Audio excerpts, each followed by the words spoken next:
Obrigado, Henrique. Foi um prazer poder participar na organização do evento. Então, meu nome é Jacobo Suarte, eu sou, para os que não me conhecem, sou professor da Unicamp, um professor que já não precisa dar mais aula, mas tem tempo para outras coisas. Então, eu vou apresentar aqui os quatro seguintes, introduzir os seguintes quatro palestrantes, que representam os quatro instituições de pesquisa e desenvolvimento privado na região de Campinas e que têm uma forte interação com o mercado, né? E atuam nessa área, portanto, também. Então, gostaria de começar convidando Norberto Alves Ferreira, do CPQD. Norberto, ele é formado na Unicamp, né, em engenharia elétrica, tem também especialização em marketing e tem experiência em IoT, segurança da informação, cibernética e inteligência artificial. E coordena, né, projetos nessa área. Então, Norberto, com a palavra. Obrigado, professor. Bom dia a todos. Muito obrigado pelo convite, pela recepção, Renata, do CID. Só fiquei chateado de ter que falar depois do Francisco da Qualcomm, né? Que desafio, né? Mas vamos lá. Como é que eu chamo aqui? Ou é você que põe?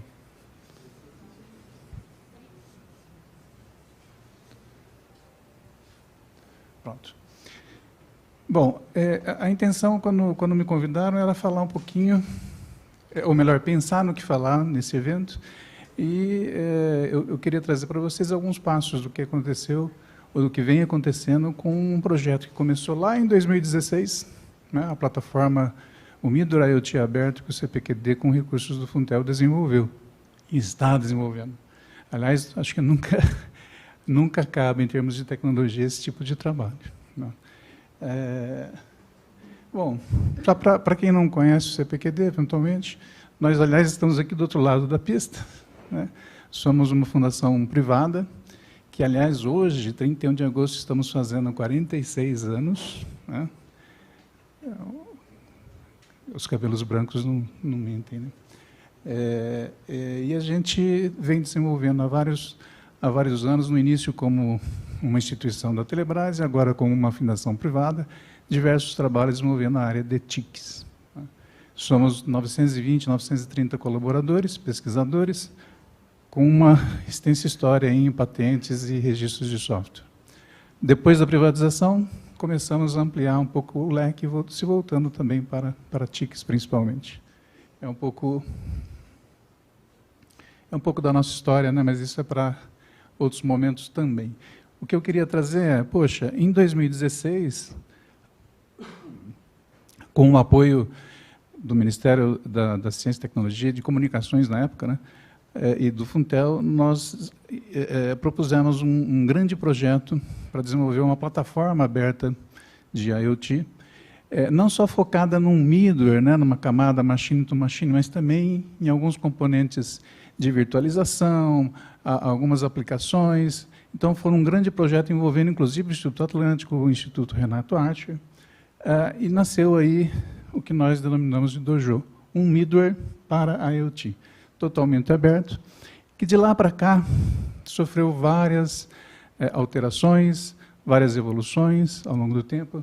Eu não quero ficar lendo aqui, mas a ideia é que, conforme o projeto foi andando e as interações com parceiros, com clientes aconteceram, necessidades e especificidades do mundo de tecnologia, do mundo de IoT, né, começaram a surgir e novas demandas foram sendo tratadas. A evolução tecnológica, ela foi grande, começou lá com componentes em Docker, né, hoje a gente fala em Kubernetes, uma coisa que em 5 anos mudou completamente. Então, ela sofreu, ao longo do tempo, algumas evoluções, culminando com uma versão que não está no desenho, porque não deu tempo, com uma versão agora de novembro de 2021, a versão Defendu um pouco mais evoluída. E por que esses nomes, tá? Curiosidade, são golpes de lutas marciais, porque dojo tem a ver com essa junção, uma brincadeira que foi feita na época, o dojo é também um tatame de lutas marciais. Brincando com a ideia de também do IoT, nós criamos a marca dojo inspirada nessa ideia. Tá? Então, várias versões têm o nome de golpes ou de lutas marciais. O que ela promete? O que ela faz? Ela nasceu com a ideia de, poxa, criar diferentes conectores para diferentes protocolos, claro, fazer a gestão de dispositivos, um device manager flexível para cuidar do ciclo de vida dos dispositivos que se conectam a ela, módulos para processamento e armazenamento de informações, que também, com o tempo, aliás, todas essas features, né, com o tempo, amadureceram para satisfazer as necessidades de clientes e mercado, e principalmente também a gestão de usuários, de single tenancy, como a gente chama, até para multi-tenancy, voltado para o mundo de software as a service.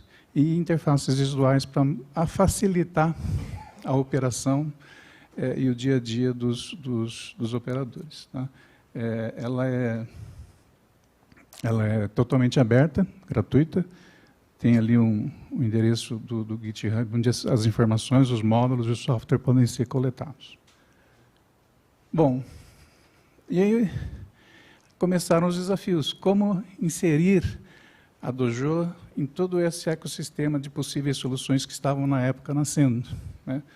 Uma das grandes experiências... Opa! Não foi nada, vamos lá. Deixa eu me achar de novo aqui, pronto.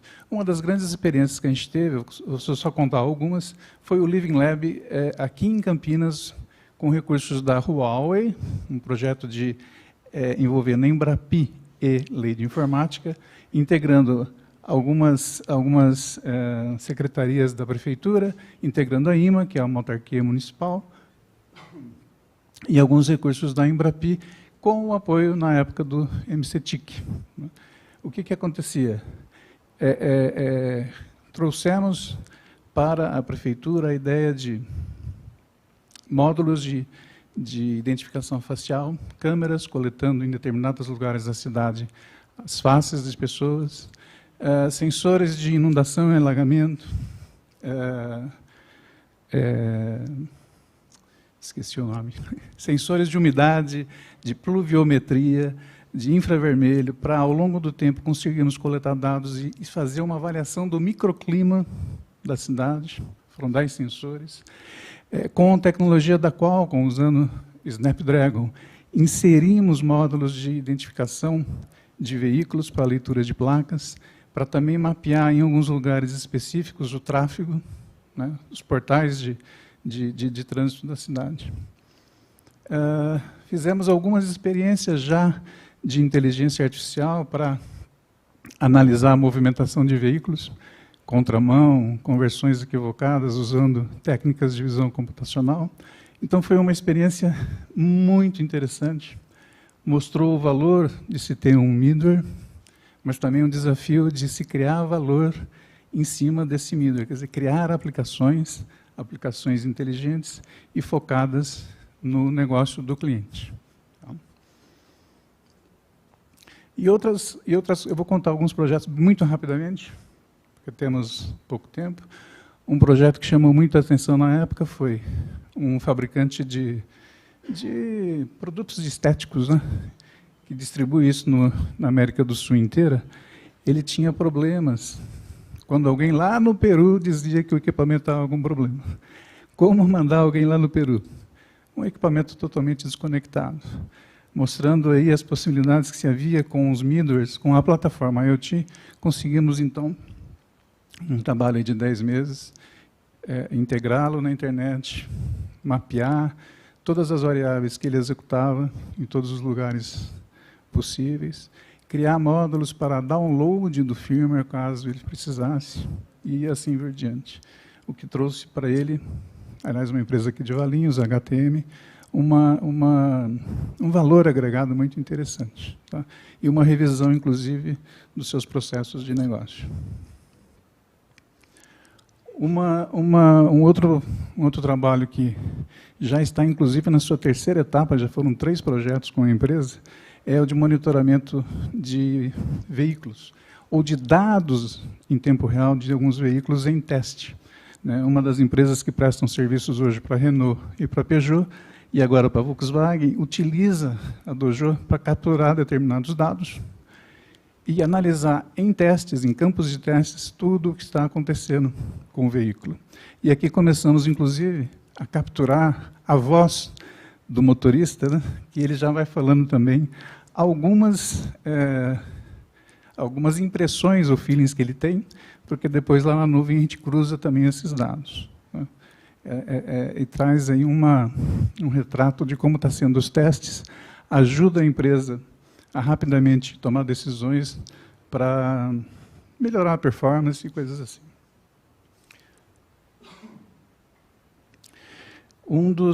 Esse projeto agora está também em andamento e é um mais abrangente ainda, tem a ver com um grande desafio que nós temos pela frente da introdução dos carros elétricos no Brasil.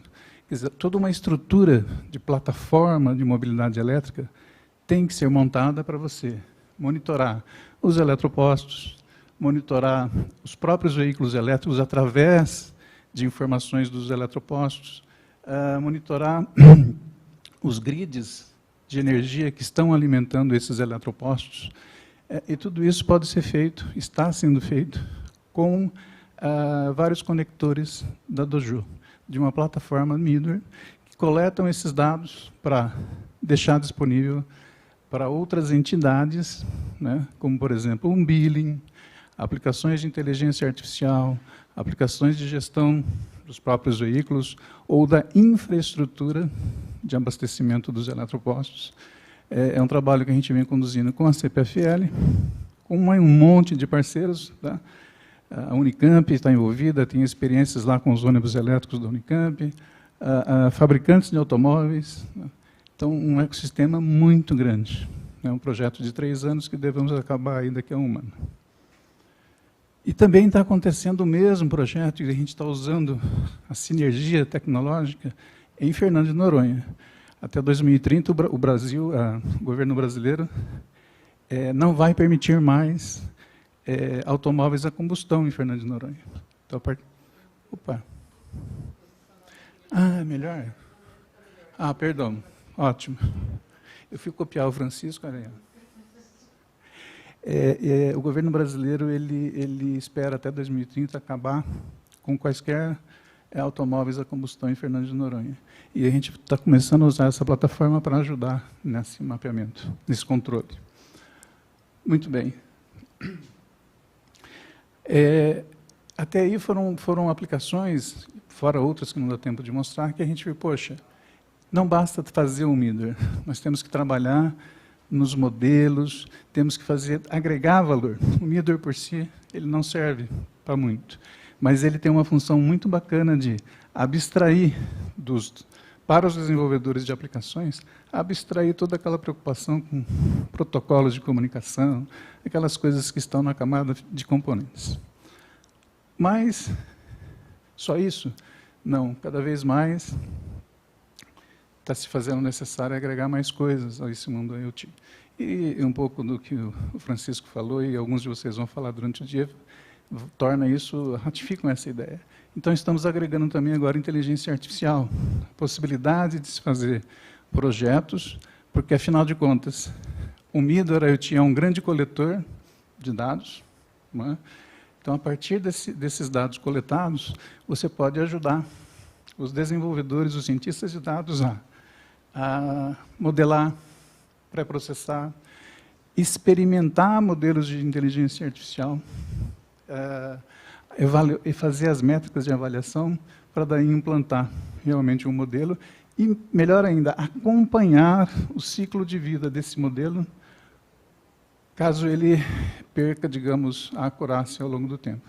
Eventuais mudanças nas variáveis, né, coletadas podem também causar ônus na acurácia de modelos de IA. Então, é importante acompanhar o ciclo de vida, como é que está a acurácia com os dados. E depois, retreinar novamente com os novos dados coletados em produção. Então, criamos uma plataforma, desenvolvemos uma plataforma que chamamos, na época, de Plataforma de Inteligência Artificial para o Agro. O Guilherme foi um grande colaborador do MCTI nesse projeto, porque ele nasceu com funções iniciais para o agro. Depois percebemos que todo esse ciclo acontece em qualquer área. Até falei para ele agora no café que nós estamos mudando o nome. Mas foi um projeto com o MCTI, com coordenação da RNP. E ali criamos, por exemplo, o que a gente chama de marketplace de modelos, né? Um armazém de tarefas que o cientista de dados pode criar e puxar para criar pipelines de teste, né? Fazer experimentações e implantar os modelos. Uma das primeiras experiências onde a gente está usando essa arquitetura de IA justamente com a Embrapa e a própria Huawei, em Campo Grande, numa fazenda, onde, numa fazenda da Embrapa, a Carla está aqui, né? Numa fazenda da Embrapa, onde a gente faz experiências de sustentabilidade, no fundo. É um ecossistema de IoT com IA que monitora as condições de produtividade. Então, sensores colocados nos bois para coletar sinais vitais, temperatura ambiente, né, sensores de clima, balanças, tudo automatizado, enviando dados para o Dojo, onde, de novo, a plataforma de IA, ainda com o nome de Platiagro, para alegrar o Guilherme,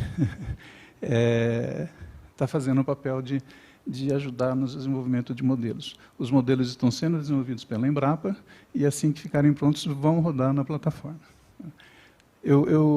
Quando comecei a conversar com a Embrapa, se envolver com isso, achei até estranho. Nós estamos falando de bem-estar animal também, para saber o melhor momento de abatê-lo. É muito, para mim, até paradoxal, mas é isso, né? Bom, e aí começaram também, com as experiências que a gente está rodando, começaram também outras demandas, né? Não só de inteligência artificial, tem outros casos aí, mas também a ideia de rastreabilidade. Olha, se você está coletando dados, e esses dados são autênticos, eu precisava acompanhar o que mais está acontecendo com esses dados. E veio aí umas experiências que nasceram com as cadeias de blockchain para monitoramento do que está acontecendo em produção. Tá? Então, a Dojo está hoje também se integrando com plataformas da Hyperledger. O CPQD ele é um associado da Hyperledger e desenvolvendo aplicações em blockchain. E, nesse caso aqui, uma experiência que até gerou um produto que a Safe3 está ampliando no mercado para a rastreabilidade. Você insere numa cadeia de registros, né, de blockchain, todos os dados coletados e pode acompanhar depois o que está acontecendo. O que é importante para algumas aplicações no mercado, como, por exemplo, fornecimento de crédito agrícola, comercialização de crédito de carbono, uma pegada muito interessante nessa vertente de aplicações, e até para eventual monitoramento de órgãos do governo também, em algumas aplicações. A Marfrig, por exemplo, está usando essa estrutura para acompanhamento da carne bovina em determinadas instantes da cadeia. Bom, a outra coisa que está acontecendo, que está hoje também trazendo as questões de IoT para Dojo gente, essas coisas têm identidade? O IDC, ele, em algum dessas reportagens e pesquisas, está dizendo, olha, em 2025, a gente vai ter 55 bilhões de dispositivos conectados. 2025 está ali, né, na esquina.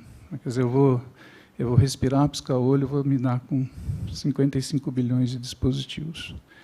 Esses dispositivos, eles podem, sem que você saiba, saber do seu negócio, saber da sua vida. Tem informações rodando ali que você precisa, de alguma forma, acompanhar, validar, autenticar. Então, essa pergunta e esses experimentos começam no mundo de identidade descentralizada. Como fazer para que esses dispositivos, que com o advento de 5G vão explodir, como controlar o que eles estão fazendo, como autenticá-los realmente, identificá-los e autenticá-los. Você está falando com um dispositivo autêntico que pode executar determinadas funções? Essa é a preocupação aqui. Então, o CPQD tem trabalhado também, começou alguns projetos com a ideia de um framework de identidade descentralizada para a IoT, envolvendo toda uma estrutura da Hyperledger, e com a Dojo, e com desenvolvedores de aplicação, e também, eventualmente, com modelos de IA que vão poder ajudar. Então, não precisamos ler, só para dar uma ideia de que... achei o botãozinho. De que os dispositivos, né, nas suas comunicações com uma estrutura de middleware, passam a ter elementos, né, que fazem a identificação segundo determinados protocolos de blockchain. E, a partir daí, usando toda uma estrutura paralela e inserida e controlando o middleware de blockchain também, você pode armazenar, rastrear e cuidar dessas informações, tá? Para que elas possam ser usadas depois em outras atividades. E possam alimentar uma série de aplicações possíveis a partir daí. É uma das coisas que está havendo uma preocupação constante. O pessoal, quando se fala hoje em aplicações de 5G, né, em saúde, em indústria 4.0, trazem à tona sempre essa questão futura. Escuta, eu quero saber que dispositivo é esse. Tá? E é importante que já na sua fase de conexão, tudo isso seja bem identificado. Fora as questões de segurança normalmente. Então, esse aqui, eu acho que eu pulei na hora de falar, é uma prova de conceito que está sendo desenvolvida com recursos também do MCTI, num projeto de blockchain, mas que o pessoal, ao ver a demanda, falou, não preciso ficar perdendo tempo em desenvolver essa camada de concentração de dados. Ela já foi desenvolvida pelo MCTI em outros projetos. Então, trouxe um ganho também para o próprio projeto de P&D. Tá? Está agilizando alguns resultados interessantes lá. Por exemplo, ratificou que, poxa, esse cenário de segurança em 5G para IoT é sério, é crítico. Né? A gente conseguiu, com essa POC, que está sendo feita com alguns parceiros, verificar a flexibilidade e a praticidade de uma estrutura como essa. Conseguimos, inclusive, criar dispositivos gêmeos virtuais com identidade digital, já centralizada, e para os protocolos hoje existentes na internet, MQTT, HTTPS, esse tipo de desenvolvimento também não traz nenhum grande ônus de processamento. Tá? Era um pouco isso que eu queria trazer para vocês. E, voltando ao ponto principal do que está acontecendo, e um pouco dos slides é um reflexo disso, a gente não pode parar. A evolução das tecnologias de rede, de virtualização, de conexão, estão trazendo muitos desafios para essa camada de middleware que a gente tem agora também que enfrentar. Opa, estamos chegando. Temos que enfrentar. Então, nossos trabalhos hoje se voltam, alguns já estavam sendo executados, mas a gente precisa ratificar, porque isso é muito importante, de novo por causa do 5G, né? A melhorar e refinar as questões de processamento de alto volume de dados, cada vez mais isso é fundamental.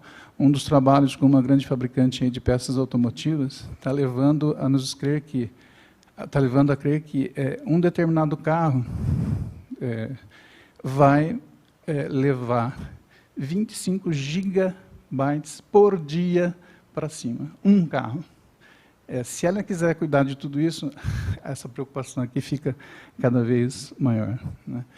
E também autenticar tudo isso, armazenar, né? A Dojo nasceu armazenando estruturas de dados convencionais, mas hoje eu preciso armazenar áudio, eu preciso armazenar imagens, os drones estão enviando imagens que eu preciso analisar rapidamente, usando IA em cima do Middle. Refinar as questões de falhas e interrupções em sistemas de missão crítica, isso é muito importante. O módulo de atuação, né? Aquela experiência da HTM de atuar no dispositivo lá na ponta, ela foi muito específica, né? Hoje, você precisa atuar de diversas formas nesses dispositivos. Atuar, eu quero dizer, enviar alguns comandos específicos, né? O cenário de edge computing está trazendo um desafio para essas estruturas e essas arquiteturas. Eu preciso trazer para o servidor de borda da arquitetura de 5G algumas funções. E os clientes estão cada vez mais também pedindo, além da questão da inteligência artificial, coloca aí um Power BI, um Grafana para me ajudar. Isso aqui é o mais fácil, isso aqui já está sendo feito, a Dojo incorpora bem isso. Mas os desafios estão acontecendo aqui. E tem muita coisa ainda para contar, mas o tempo está apertado, né, professor? Muito obrigado. Espero que vocês assistam aqui a palestra da Carla, que vai falar um pouquinho do IoT no mundo da agricultura digital. Muito obrigado. Hein? Ok, muito obrigado, Roberto. Tá.